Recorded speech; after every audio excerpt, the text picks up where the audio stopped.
ফখরুদ্দিন মঈনুদ্দিনের সময়টাও ছিল একটি ষড়যন্ত্রের সময়।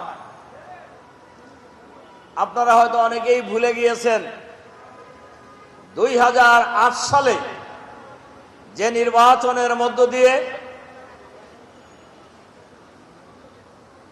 ভারতের সেবাদাস ঘসিটি বেগম শেখ হাসিনা 2/3-এরও বেশি মেজরিটি নিয়ে সরকার গঠন করেন।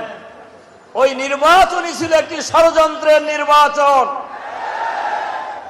যে নির্বাচনে মঈনুদ্দিন ফখরুদ্দিনরা হাসিনার সাথে ভারতের সাথে ত্রিমুখী ষড়যন্ত্র এবং চুক্তির মাধ্যমে শেখ হাসিনাকে ক্ষমতায় বসানো হয়েছিল।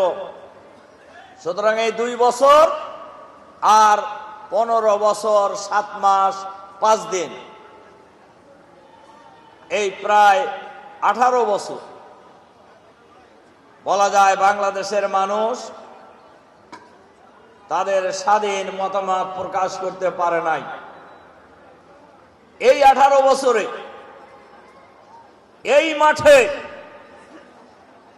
একটি দল ছাড়া আর কোন বিরোধী রাজনৈতিক মতের লোক মিটিং করার সুযোগ পায় নাই। অনেক রাজনৈতিক দল, ছাত্র সংগঠন, কৃষক, শ্রমিক, মেহনতি মানুষ সবাই ঐক্যবদ্ধভাবে আন্দোলন করেছেন এবং গণ অভ্যুত্থানের মধ্য দিয়ে শেখ হাসিনা পদত্যাগ করে পালিয়ে তার নিজের দেশে আশ্রয় গ্রহণ করেছেন। এটা শুধু আন্দোলনের মধ্যে দিয়ে হয়েছে আমি এটা মনে করি না। এটা আল্লাহ তাআলার এক বিরাট পরিকল্পনায় এই ঘটনা ঘটছে। আওয়ামী লীগ ক্ষমতায় আসার পর এই দেশের নির্বাচনী ব্যবস্থাকে ধ্বংস করে দিয়েছে।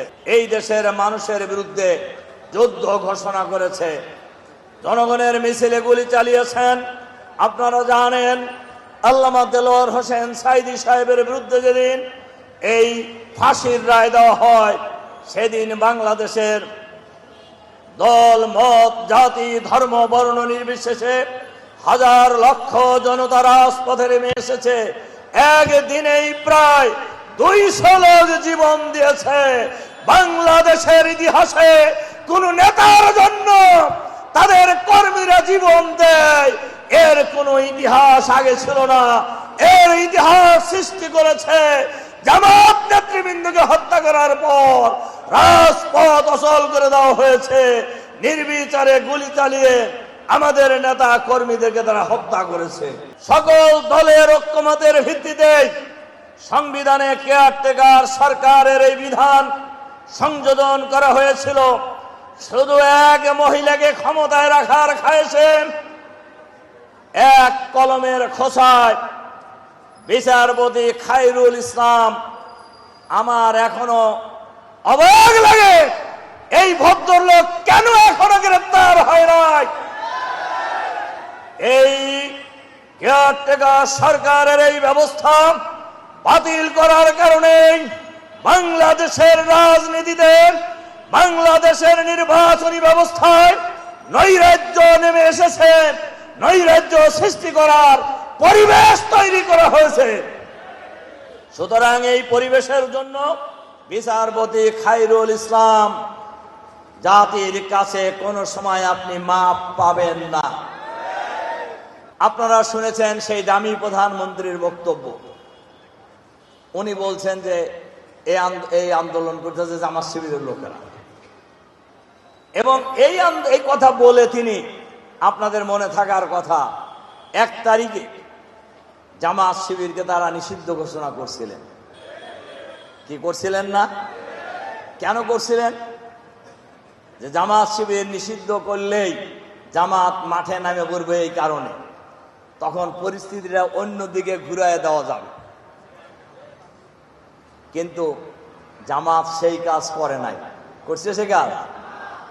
জামাতের লক্ষ্য ছিল জামাতকে নিষিদ্ধ কে করলো না করলো, জামাত এটার থোয়ায় কেয়ার করে নাই।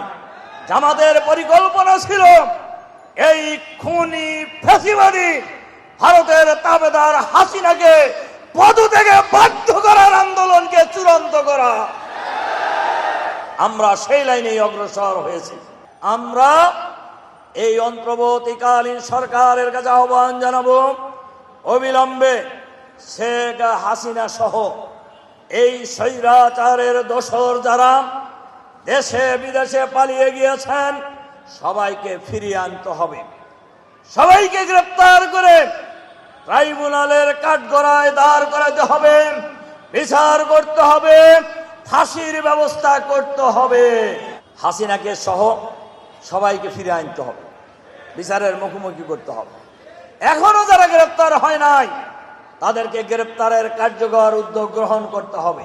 প্রশাসনের মধ্যে স্বৈরাচারের ফ্যাসিবাদের দোসর যারা এখনো নিয়োজিত থেকে কলকাঠি নাড়ানোর জন্য চেষ্টা করছেন, আমরা আপনাদেরকে চিনি।